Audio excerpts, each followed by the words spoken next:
Harry Potter कहानी में आप सबने मौत के तोहफों के बारे में सुना ही होगा। आखिर ये मौत के तोहफे हैं क्या? इन्हें समझने के लिए हम कहानी पढ़ेंगे तीन भाइयों की कहानी। चलिए शुरू करते हैं। एक बार की बात है, तीन भाई शाम के समय वीरान घुमावदार सड़क पर यात्रा कर रहे थे। तीनों भाई एक नदी के किनारे पहुंचे। नदी इतनी गहरी थी कि वे इसे चलकर पार नहीं कर सकते थे और तैरकर पार करना भी बहुत खतरनाक था। बहरहाल ये तीनों भाई जादू में माहिर थे। उन्होंने अपनी अपनी छड़ियाँ लहराकर खतरनाक दिख रही नदी पर पुल बना दिया। वे उस पर आधी दूर ही पहुंचे थे कि एक नकाबपोश आकृति ने उनका रास्ता रोक लिया और मौत उनसे बात करने लगी। वह नाराज थी कि उसके तीन नए शिकार उसके चंगुल से बचकर जा रहे हैं, क्योंकि आमतौर पर यात्री उस नदी को पार करते समय डूब जाते थे। लेकिन मौत बड़ी चालाक थी। उसने तीनों भाइयों की जादुई निपुणता पर उन्हें बधाई दी। वह बोली कि चूंकि उन्होंने अपनी चतुराई से उसे हरा दिया है, इसलिए वह उन्हें एक एक पुरस्कार देना चाहती है। सबसे बड़ा भाई लड़ाकू प्रवृत्ति का था। उसने मौत से दुनिया की सबसे ताकतवर छड़ी मांगी, ऐसी छड़ी जो इसके मालिक को द्वंद्व युद्ध में हमेशा जिताए, जो मौत को हराने वाले जादूगर के काबिल हो। यह सुनकर मौत नदी किनारे वाले एल्डर वृक्ष तक गई और उसने उसकी एक शाखा तोड़कर अजय छड़ी बनाई। सबसे बड़े भाई को दे दी। दूसरा भाई घमंडी था। उसने मौत को थोड़ा ज़्यादा अपमानित करने का फैसला लिया। उसने कहा कि उसे मुर्दा लोगों को इस दुनिया में वापस बुलाने की शक्ति चाहिए। मौत ने नदी किनारे से एक पत्थर उठाया और दूसरे भाई को दे दिया और कहा कि इस पत्थर में मरे हुए लोगों को वापस बुलाने की शक्ति है। इसके बाद मौत ने तीसरे और सबसे छोटे भाई से पूछा कि उसे क्या चाहिए। यह भाई तीनों में सबसे विनम्र और समझदार था। उसे मौत पर जरा सा भी भरोसा नहीं था। उसने कहा कि उसे ऐसी चीज़ चाहिए जिसकी बदौलत वह वहाँ से इस तरह जा सके ताकि मौत उसका पीछा ना कर पाए। बड़ी अनिच्छा से मौत ने उसे अपना अदृश्य चोगा दे दिया। फिर मौत एक तरफ हट गई। तीनों भाइयों को अपने रास्ते आगे जाने दिया।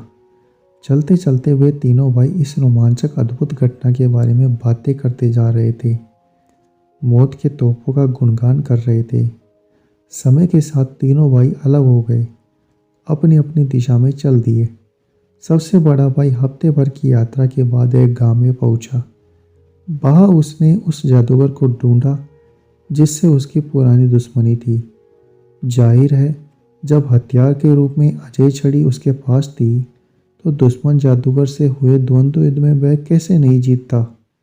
अपने दुश्मन को जमीन पर मरा हुआ छोड़कर सबसे बड़ा भाई एक शराब खाने में जाकर शराब पीने लगा, जहाँ उसने चिल्ला चिल्लाकर अपनी शक्तिशाली छड़ी की डींगी हाँकी। वह जोर जोर से सबको बता रहा था कि यह छड़ी मौत का दिया तोहफा है, इससे वह अजय बन गया है। उसी रात को सबसे बड़े भाई के कमरे में एक जादूगर चुपके से घुस आया। बड़ा भाई शराब के नशे में धुत होकर बिस्तर पर सोया था। चोर ने उसकी छड़ी चुरा ली और एहतियात के तौर पर उसका गला भी काट दिया।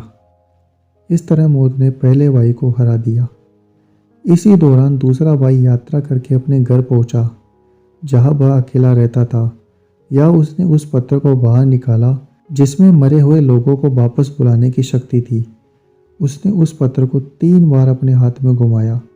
उसे हैरानी और खुशी हुई कि उसकी मरी हुई प्रेमिका जिससे वह शादी करना चाहता था तत्काल उसके सामने प्रकट हो गई। बहरहाल प्रेमिका दुखी और भावहीन थी। ऐसा लग रहा था जैसे उसके बीच कोई पर्दा हो और उसके कारण वे दूर हो। हालांकि वह इस दुनिया में लौट जरूर आई थी, लेकिन दरअसल वह यहाँ की नहीं थी, इसलिए उसे बहुत कष्ट हो रहा था। अंत में अपनी हताशा भरी हसरत से दूसरा भाई पागल हो गया और उसने अपनी प्रेमिका के पास पहुँचने के लिए आत्महत्या कर ली। इस तरह मौत ने दूसरे भाई को भी हरा दिया। फिर मौत तीसरे भाई को कई सालों तक ढूंढती रही, लेकिन वह उसे कहीं नहीं मिला। जब सबसे छोटा भाई बूढ़ा हो गया, तब जाकर उसने अपना अदृश्य चोगा उतारा और अपने बेटे को दे दिया। फिर उसने मौत का स्वागत किसी पुराने दोस्त की तरह किया और उसके साथ साथ खुशी खुशी और बराबर बालों की तरह इस दुनिया को छोड़कर चला गया। इस तरह तीसरा भाई ना मौत से जीता और ना मौत से हारा।